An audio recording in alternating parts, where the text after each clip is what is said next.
అందరికీ నమస్తే అండి। ఈ రోజు వీడియోలో ఒక tasty and favourite snack recipe పిల్లలకి పెద్దలకి అందరికీ చాలా ఇష్టమైందన్నమాట। అదేంటంటే వెజ్ మంచూరియా। దీన్ని నేను క్యాబేజ్తో చేస్తున్నాను। సో ఈజీ అండ్ టేస్టీగా ఎలా చేయాలో చూద్దాం। ముందుగా ఈ క్యాబేజ్లో ఈ గట్టి ముక్కలన్నీ తీసేసుకోవాలి, పక్కన పెట్టేసుకోవాలి, అవి అవసరం లేదు। ఒక మీడియం సైజ్ క్యాబేజ్ సగం వరకు తీసుకుని ఇందులో ఒక డేషాలో వేసుకుంటున్నాను। దీనికి మీడియం సైజ్ 3 నుంచి 4 క్యారెట్లను తురిమేసుకుని ఇందులో వేసేసుకుంటున్నాను। సో నార్మల్గా లెక్క ప్రకారం అయితే 1 కప్పు క్యాబేజ్ ముక్కలకి 1 కప్పు తురుముకున్న క్యారెట్ అయితే సరిపోతుంది। ఇందులో కావాలంటే మీరు ఉల్లిపాయలు ఒక సగం కానీ సేమ్ క్వాంటిటీ 1 కప్పు కానీ వేసుకోవచ్చు। నేను ఇక్కడ వేసుకోవట్లేదు। ఇప్పుడు ఇందులోకి 3 నుంచి 4 టేబుల్ స్పూన్ల మైదా వేసుకుంటున్నాను। మైదా ఎంతైతే వేసుకుంటున్నామో నెక్స్ట్ కార్న్ ఫ్లోర్ కూడా అంతే వేసుకోవాలి। సో 3 నుంచి 4 టేబుల్ స్పూన్లు కార్న్ ఫ్లోర్ వేసుకుంటున్నాను। ఒకవేళ కార్న్ ఫ్లోర్ ఒక పిసర మీరు ఎక్కువ వేసుకున్నా ఏం పర్వాలేదు, ఇది మనం ఇక్కడ ఓన్లీ బైండింగ్కే వాడుతున్నాం। సో ఏం డిఫరెన్స్ ఉండదు, 1 స్పూన్ ఎక్కువ వేసుకున్నా ఏం కాదు। దీని తర్వాత ఇప్పుడు అర టేబుల్ స్పూన్ నుంచి 1 టేబుల్ స్పూన్ కారాన్ని వేసుకోవాలి। తర్వాత పావు టేబుల్ స్పూన్ ఉప్పుని, అలాగే పావు టీ స్పూన్ అల్లం వెల్లుల్లి పేస్ట్, ఇష్టం ఉంటే అల్లం వెల్లుల్లి పేస్ట్ వేసుకోండి, లేకపోతే వేసుకోకపోయినా పర్వాలేదు। 1 నుంచి 2 టేబుల్ స్పూన్లు టమాటా సాస్ని వేసుకోండి। ఇప్పుడు ఇదంతా కూడా నీళ్ళు అన్నది అసలు వేసుకోకుండా చేత్తో వీడియోలో చూపిస్తున్న విధంగా బాగా కలుపుకోవాలి। సో ఇలా కలుపుకుంటూ ఉండగా ఒక పాయింట్లో ఈ కూరగాయల నుంచి కొంచెం నీళ్ళు అంటే చెమ్మన్నది వస్తుంది, అప్పుడు మనకి బాల్ చేసుకోవడానికి వీలుగా సరిపోతుంది అనమాట। ఒకవేళ ఇది బాగా తడిగా అనిపిస్తే మళ్ళీ కొంచెం మైదాని కొంచెం కార్న్ఫ్లోర్ని వేసుకుని ఒకసారి అంతా కూడా బాగా కలుపుకోండి। లేదు సరిపోతుంది అంటే మంచూరియా బాల్స్ని రెడీ చేసి పక్కన పెట్టుకోండి।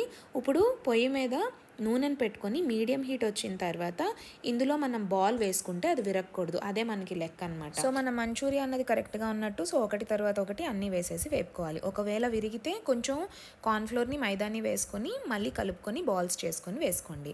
అలాగే పానంలో మంచూరియా వేసిన వెంటనే గరిటతో కలపొద్దు, విరిగిపోతాయి। సో కొంచెం ఇలా రెడ్ కలరు వచ్చిన తర్వాత అప్పుడు గరిటతో ఒకసారి కలుపుకొని పక్కన పెట్టుకోవాలి।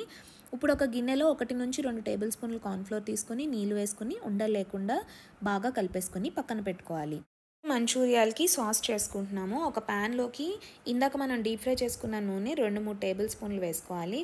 ఆ తర్వాత 3 నుంచి 5 వెల్లుల్లి రెబ్బలు ముక్కల్ని వేసుకోవాలి। ఇలా వేసుకున్న తర్వాత ఒక 6 నుంచి 8 ఉల్లిపాయ రేకుల్ని, మీకు ఇష్టం ఉంటే ఇక్కడ క్యాప్సికమ్ని కూడా ఇలా ఉల్లిపాయ రేకుల్లా చేసుకొని వేసుకోవచ్చు, లేకపోయినా పర్వాలేదు। తర్వాత అర టేబుల్ స్పూన్ సోయా సాస్ని, అర టేబుల్ స్పూన్ చిల్లీ సాస్ని, అలాగే పావు టేబుల్ స్పూన్ టొమాటో సాస్ని వేసుకుని ఒకసారి అంతా బాగా కలుపుకొని మీడియం ఫ్లేమ్లోని కొంచెం సేపు ఫ్రై చేసుకోవాలి। ఆ తర్వాత కొంచెం నీళ్ళని వేసుకొని 1 నిమిషం పాటు గరిటతో ఇలా కలుపుకొని కొంచెం సాస్ని మరగనివ్వాలి। ఇలా కొంచెం మరుగొచ్చిన తర్వాత ఒకటి తర్వాత ఒకటి మంచూరియన్ బాల్స్ని ఇందులోకి నెమ్మదిగా వేసేసుకోవాలి। ఇలా వేసుకుని ఒకసారి అంతా కూడా బాగా కలుపుకొని సిమ్ నుంచి మీడియంలోని ఆ సాస్లంతా కూడా మంచూరియాకి బాగా పట్టేలాగా ఫ్రై చేసుకోవాలి। తర్వాత మనం కార్న్ఫ్లోర్ నీళ్ళలో కలిపిన మిశ్రమం ఉంది కదా, ఇందులోకి వేసేసుకోవాలి।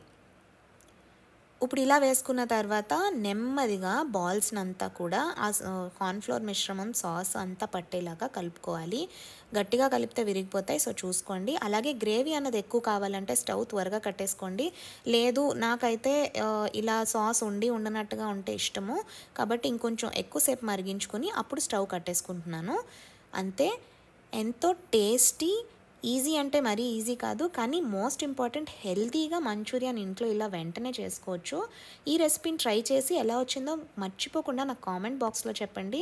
అదేవిధంగా ఈ వీడియోని లైక్ చేయండి, షేర్ చేయండి, మా ఛానల్ని సబ్స్క్రైబ్ చేసుకోండి। ఈ వీడియోని చూసినందుకు చాలా చాలా ధన్యవాదాలు। ఇంకొక మంచి వీడియోతో మళ్ళీ కలుద్దాం, అంతవరకు సెలవు।